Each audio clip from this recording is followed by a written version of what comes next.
Windows 10 នៅលើកម្មវិធី EVE ចឹងចូលទៅមើលរបៀប config ទាំងអស់គ្នាដំបូងយើងចូលមកកាន់ web browser បន្ទាប់មកយើងវាយ IP របស់ server EVE បន្ទាប់មកដើម្បី add Windows ចូលទៅក្នុង EVE បានយើងចូលមកកាន់ WinSCP មកមុននឹងចូលយើងត្រូវវាយ IP ដូចគ្នា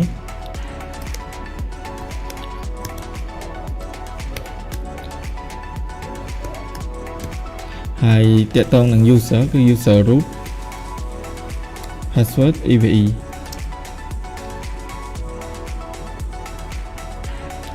បន្ទាប់មកអ្នកទាំងអស់គ្នាចូលមកដល់ហ្នឹងហើយកន្លែងនេះអ្នកទាំងអស់គ្នាចុចលើ folder សញ្ញាព្រួញបាញ់ទៅលើនេះមកអ្នកទាំងអស់គ្នាអាចរកពាក្យថា OPT កន្លែងនេះអ្នកទាំងអស់គ្នាយកចុចលើ folder នេះមក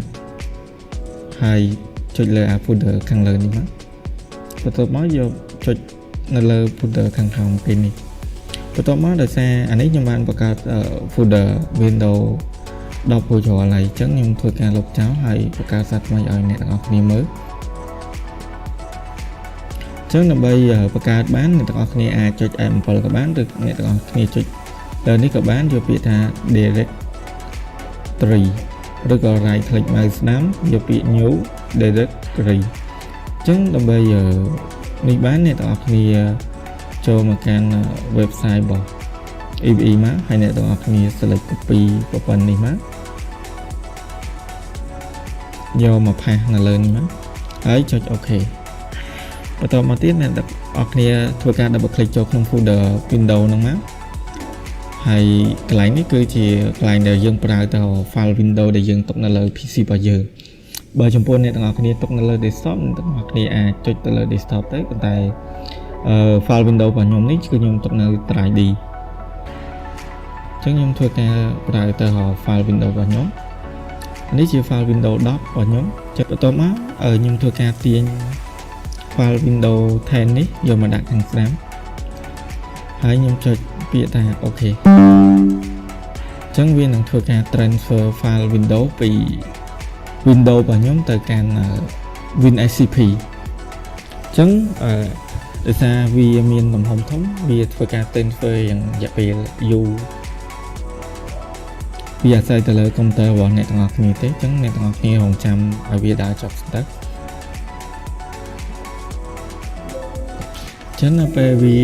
transfer រួចរាល់ហើយអ្នកទាំងអស់គ្នាចូលមកកាន់ website EVE មកអញ្ចឹងមកដល់កន្លែងនេះអ្នកទាំងអស់គ្នា copy កន្លែង cd-room.iso នេះមកបន្ទាប់មកអ្នកទាំងអស់គ្នា right click លើ file Windows 10 ហើយយកពាក្យថា rename បន្ទាប់មកអ្នកទាំងអស់គ្នាធ្វើការផាសមក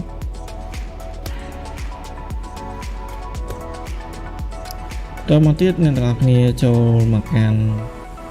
putty ដើម្បីយើងប្រើ command manage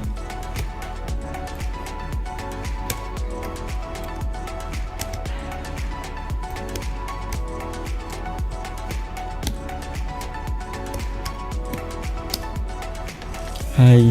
user login គឺ user root ដដែល password EVE ចឹងអ្នកទាំងអស់គ្នាវាយតាម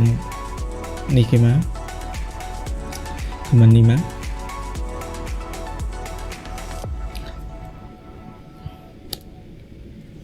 ហើយនេះយើងវាយ OT ទៅយើងចុច tab បន្ទាប់មកកន្លែងនេះយើងវាយទៅយូរទៅយើងចុច tab ទៀតមកអានេះ AD យើងចុច tab មកវានឹង load ឲ្យយើងធ្វើការ enter យើង ls មកចង់ដឹងថាមាន file Windows ហ្នឹងវាបដូរទៅឈ្មោះ file cd-room.iso នៅអញ្ចឹងមកមានហើយកន្លែងនេះយើងធ្វើការវាយទៀតមកគឺវាយ /1 OT tab ហើយបន្តមកទៀត Q tab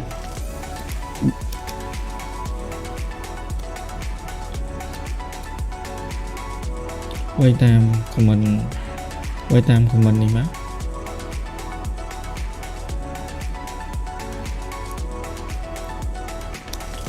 បន្តមក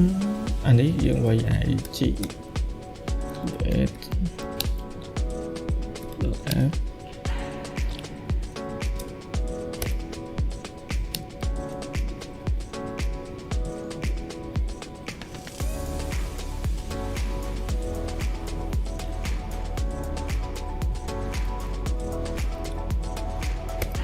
ចំពោះ storage ខ្ញុំយកតែ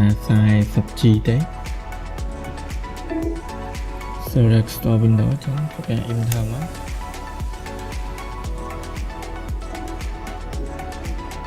បន្តមកអ្នកទាំងអស់គ្នា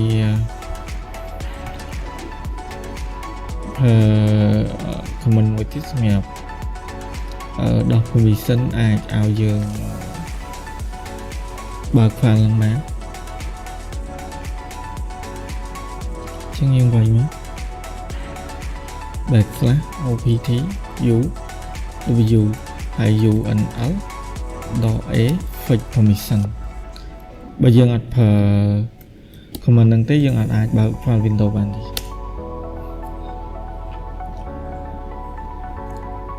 ចឹងយើងបិទវាចូលមកកាន់ lab របស់យើងចឹង right click mouse ស្ដាំយកពាក្យ node ហើយយើង search window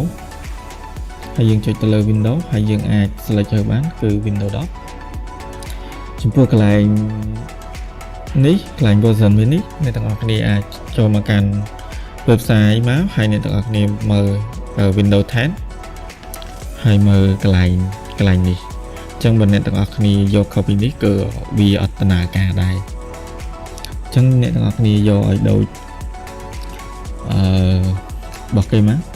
គឺ 5.2.0 ហើយកន្លែង RAM នេះអ្នកទាំងអស់គ្នាមិនបាច់យក full ដូចគេក៏បានដែរយកព្រមតែ4096បានហើយអ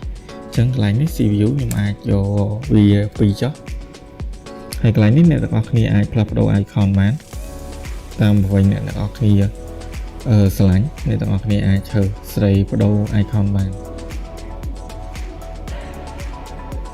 ខ្ញុំហៅ icon សិន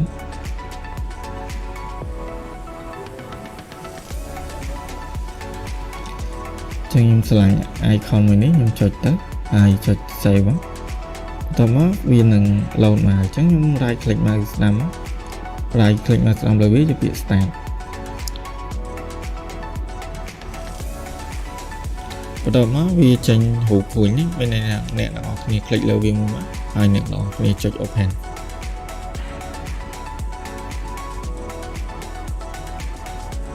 ហើយការ start up របស់វាអាស្រ័យទៅលើ processor ឬ performance computer របស់អ្នកទាំងអស់គ្នាដែរបើ spec របស់អ្នកទាំងអស់គ្នាធំវានឹងដើរលឿនតាមនឹងដែរឥឡូវនេះវា start up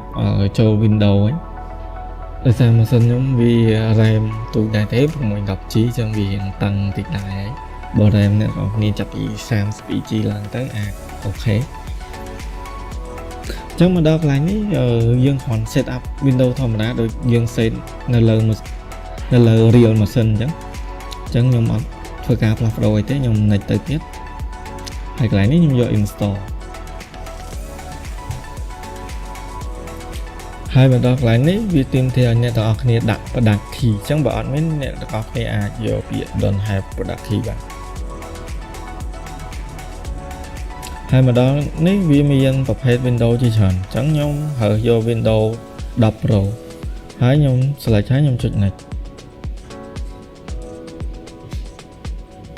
ហើយមកដល់កន្លែងនេះអ្នកទាំងអស់គ្នា take មក take accept license នេះមកហើយចុច next ហើយកន្លែងនេះអ្នកទាំងអស់គ្នាយក custom install Windows only advanced មកដល់កន្លែងនេះបើសិន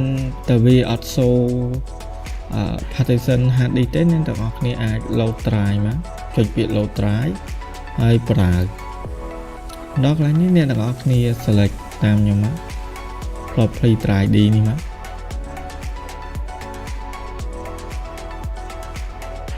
ហើយចូលកន្លែង storage ហើយចុចលើ folder ខាងក្នុងនេះទៀតបាទហើយយក AMD 64ហើយចុច OK បន្ទាប់មកអ្នកទាំងអស់គ្នាធ្វើការចុច next បាទ បន្ទាប់មកវានឹង show partition អ្នកទាំងអស់គ្នាហើយអញ្ចឹងមុនហ្នឹងខ្ញុំ set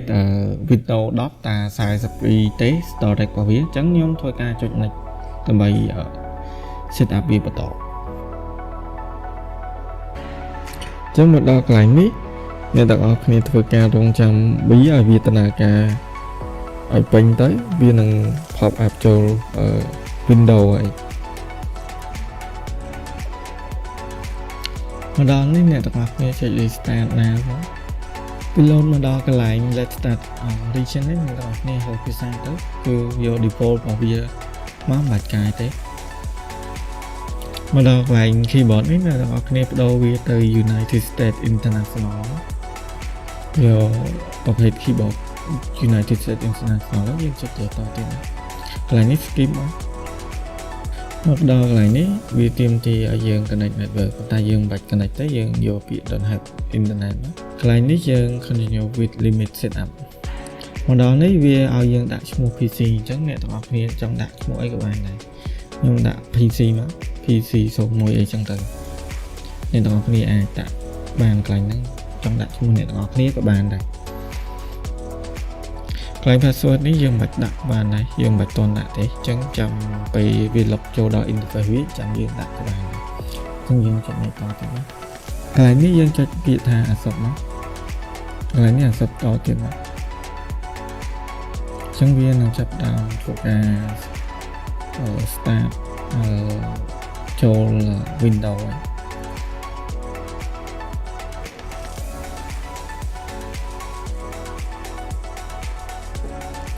ចឹងវាលោតចូលដល់ OS Windows របស់យើងណាចូលដល់ interface Windows អញ្ចឹងវីដេអូនេះខ្ញុំមានតែប៉ុណ្្នឹងទេបើអ្នកទាំងអស់គ្នាមានបញ្ហាឬក៏មានចម្ងល់អី